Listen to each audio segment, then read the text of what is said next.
Hello, and welcome to the BKS podcast, episode 9, with your host, Peter Lant, who should be seated right here. Hello. So, firstly, what I want to say on this one is I have a giveaway. I have something free for you. I'm gonna get this straight out there. So, because I'm not trying to sell it or anything like that, it's a free pandemic batch cookbook, right? And the reason why I have this is because I want to give you some value. I want to give you something, everyone, we're trying to do things for everybody at the moment with the way things are. So it's kind of 10 recipes where you can make them in bulk and whack it in the freezer, okay? And the reason for that is, not trying to cause alarm and all that sort of stuff, but the likelihood is, that most of us will get this. Hopefully you get the lesser symptoms, but I do know of at least 2 people, one of whom is extremely fit. Well, they're both quite fit, but one of whom is extremely fit, and he's got it, and it's knocked him out for like 2 weeks. And the lass who lives above me, she got it as well, and she thought she was having kidney failure. She nearly rang an ambulance about 3 or 4 days in. And she's, in her 30s. This is to try and, to give you something of value. So it's a batch cookbook, meaning, like I say, there's 10 recipes, which are all taken from the BKS nutrition system, which all BKS customers get. But I'm giving you these recipes for free, and you can make them in bulk. They don't take very long. They're kind of one-pot meals. And in the likelihood or the event that you or one of your family gets struck down by this thing, it'll just make everything easier. So say there's you and your wife and your 2 kids, and you get struck down with it, and then it's like, oh no, there's only one person to look after the kids, and we've got to think about what to eat and all of that. It'll be in the freezer. It's there for you. So, all of the recipes, ones with fish in, ones with meat in, whatever, they can all be replaced with a different type of fish or a different type of meat or vegetables or whatever. So basically it's 10 recipes, but you could call it 40. So anyway, to get that, if you're on the BKS podcast website, which is podcast.bathkettlebellsociety.co.uk, if you're listening to this on there, you just put your name and email address in the little box below. If you're listening to this somewhere else, there will be a link, and just click that and it'll come up. You'll see the batch cookbook, and you just put your name and email address in. You will get one email from me, which is the batch cookbook, and that's it. There is a link in there. If you click that link, it will also take you on to a video sequence that I did, which is about staying on track, which is perfect for this the way things are at the moment, actually, but also it's just for anytime that for anybody who finds it difficult to stay on track, okay? Which basically is most of the people I talk to, because this is the podcast for guys in their mid-40s who find it hard to get in shape, okay? So just to warn you, if you do click on that link, you'll get some more emails off me, okay? But if you just want the cookbook, you put your name, email address into the form, you will get the cookbook, and then that's it. You're done. That's the only email you'll get off me. If you want more, you just click the link within the email that comes. If you're watching this on YouTube, I've put it down there, the link for you to click. If you're listening to this on iTunes, the link won't be there. But like I say, if you go to podcast.bathkettlebellsociety.co.uk, it's there. Or in any of the other places, or on Libsyn or Stitcher or whatever. But they won't allow it in iTunes. Anyway, I'll get on with it, shall I? So, that aside.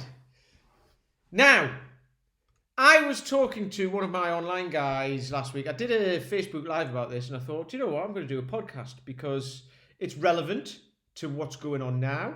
It's relevant to what goes on pretty much all the time in most people's lives, I would say. And it's a big deal, and it's all about staying on track. Okay? So, one of my online guys, we do some Skype calls. We do some Skype calls. We do a Skype call every 2 weeks with my online guys. Some are every 2 weeks, some are every month, depends on what package you're on. And this guy said, we were having the chat and it was like, how's it going? And it wasn't going very well. He put some weight back on. His feet were sore, things like that, right? So I said, like, what's going on at the moment? He said, well, it's tough times at the moment. It's trying times.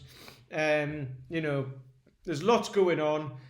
He's just changed his job, and the job he's doing wasn't quite the what he was expecting. And just lots of things, and this pandemic thing's going on, so his kids are back home from university, so the house is full.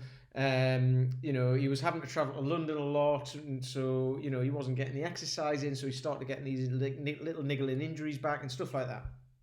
So I was like, okay, so everything's out of control, everything's out of your control at the moment. And he was like, yeah, and it's really hard. So I was like, right, let's identify. So this is one of the things that I go through in the how to stay on track thing, is you identify what you can control, right? So let's identify what you can control. So, food, what you're eating, you're at home. You're at home all day, right? And he was like, yeah. And I was like, okay.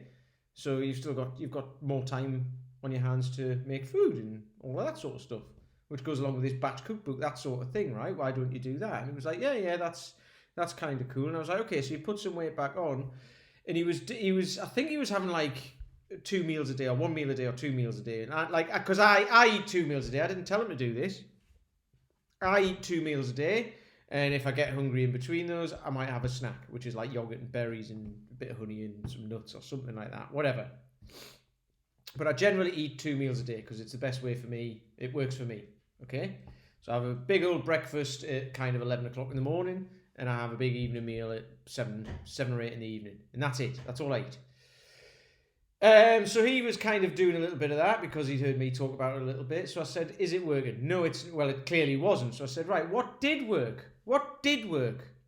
Because this guy had previously lost like 10 kilos, and I was like, so what happened when you were doing that? And he was like, well, I was tracking what I was eating, I was putting it into an app, and he was posting into a WhatsApp group that we've got, and he was posting the pictures of the number of calories he'd had and how much protein, and it was working. And I was like, right, let's do that then. Let's do that again, shall we? And he was like, okay. So I was like, right, so everything's fucked, everything's out of your control, but we can control that, right? And he was like, yes. I was like, right, okay. So what else? What else are you struggling with? And he was like, well, I've been down to London a lot and all of that, and I'm not going as much now, but like my feet are sore, like they were when I started this program like 2 years ago, over 2 years ago. And and I'm finding it tricky to get back into the routine. And I was like, okay, so you're working from home, yeah, okay, that's cool then. So you're at home all day, yes, okay. So you haven't got your commute anymore? Well, no, right. What mobility have you been doing? Well, I haven't been doing that much really because I've been really busy. And I was like, okay, so let's do some more mobility. Let's get you back on. Because basically the way I deliver the program is through an app, and everyone gets an individualized program, and then we check in every couple of weeks. Okay. But with this, I wasn't aware of the pain in his feet until round about now. So it was like, right, well, let's go back and work on that. This is where it all works. We'll review it and we'll go, right, we need to regress back to get rid of that, to then get you back to where you were, and then progress from there, right? Which is basically how it all works. So we said, right, what did work? What worked in the past? And he was like, well, it was when I was doing all the mobility and stuff. It was like, right, well, let's add that back into your program. And the beauty of it is you can do more of it because you're working out at home. Okay, so it was like, right, when you're at work, you don't sit and stare at your screen all day and you're working balls to the wall all day. No, you don't. You'll go downstairs to the coffee bar and get a cup of coffee or a cup of tea or whatever. You have like the odd little break here and there, right? You might just, I know, because I worked behind a desk for 15 years. You just stare off into space and just kind of disappear, right? And I was like, during those times, it's difficult when you're at work to get on the floor, do a bit of mobility, all that, because people will look at you funny. Not that I'd care about that, but but a lot of people would.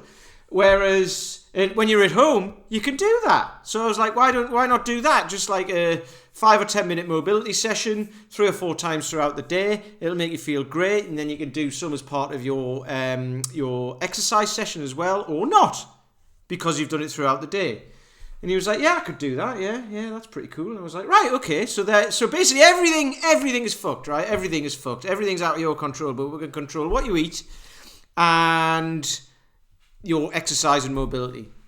He was like, yeah, okay. And I was like, right, so what else? What else is out of your control? And he was like, well, work's a bit weird at the minute. I've got this team who are working for me now, and I can't see them physically, which isn't really that much of a problem because he works in the telecoms industry. So therefore, doing it online, speaking to each other online, is very easy. And I was like, okay, so that's not a problem then. And he was like, well, no, not really. And I was like, okay. So that's under your control. And he was like, well, actually, yeah. So I was like, right, well, that was very simple. So everything's fucked, but you can control work, your exercise, and what you eat. And it was like, okay. So at this point, I want to tell you that when I talk about trying to stay on track with stuff, I try to talk about balance as well. And the balance of being able to keep going at work, keeping an exercise program, eating well most of the time and not living like a monk and, never eating bad foods, never having a beer. There's nothing wrong with any of that. But like if you do that too much, if you go down that road too much, then you get out of shape. Whereas if you keep check of that, keep check of how much you work, keep check of how much you exercise, that's perfect. Keep check of how much time you spend with your family, which we'll get into in a second. If you get a balance across all of that, obviously every now and then one of them will have to ramp up and another one will have to ramp down short term just to sort of get through life. But if you end up ramping up work too much, say, which most people will probably do, working stupid hours, never spending time with the kids, all of that, it takes over everything, and then it'll knock out your family time. It might knock out some exercise, and it might make you eat rubbish as well. Okay, so then you go, right, well, I'm going to focus on exercise, but then so you might be at work a lot and then focusing on exercise, so you still got no family time, and then you start eating even more rubbish food because you can't. You've got less time. So it's trying to find a balance between all of those. So right now, we've got control of work, we've got control of what you eat, and we've got control of exercise. So that's 3 of those 4 things, right? And basically, I suppose eating and exercise go together as a health thing, right? So there you go. So the last one is family, and I was like, so how's that going? And he was like, well, the kids are back from uni. It's the house is full again, all of that. But it's actually really good because we get to spend a lot of time with each other. And I was like, right, okay, so everything's fucked, but you can control that. And he was like, yeah, and he's got an office downstairs where he doesn't usually use because he doesn't have to. But then he was like, oh, I've been using that again because the kids are back and blah blah. So I've got a house full, so I can go down there and it's my own little space. And I was like, right, okay, so everything is screwed, right? This pandemic has thrown everybody out, everything's knackered, but you can control what you eat, exercise, work, and you get to spend more time with your family. And he was like, yeah, and I was like, so what's the problem? And he was like, well, there isn't one. So he's been on that. He's doing. This was a couple of weeks ago. I had this conversation. So he's doing well out of that now. Okay. So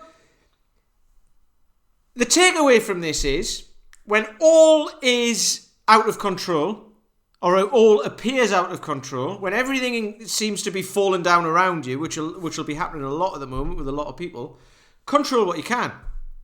And then if you think everything is out of control, just sit down and think about it. Write down what you need to control. So I've just been through a perfect example for you there. Everything felt like it was out of control, and it was like, no, it's not. Everything is actually within your control. You just don't realise it because you're going to go around going like, oh no, I can't do that now, there's kids everywhere, I can't do that, oh no, I need to speak to people at work online, blah, blah, blah. So that means I haven't got time to do this, and then all of a sudden you've wasted 3 or 4 hours stressing about stuff rather than just doing the thing.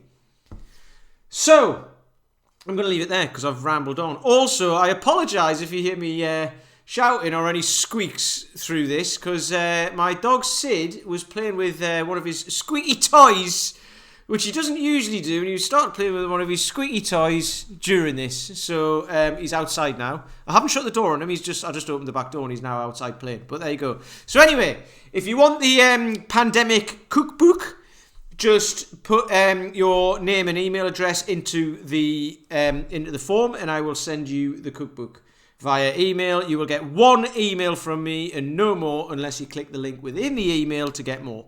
Okay? And that's it.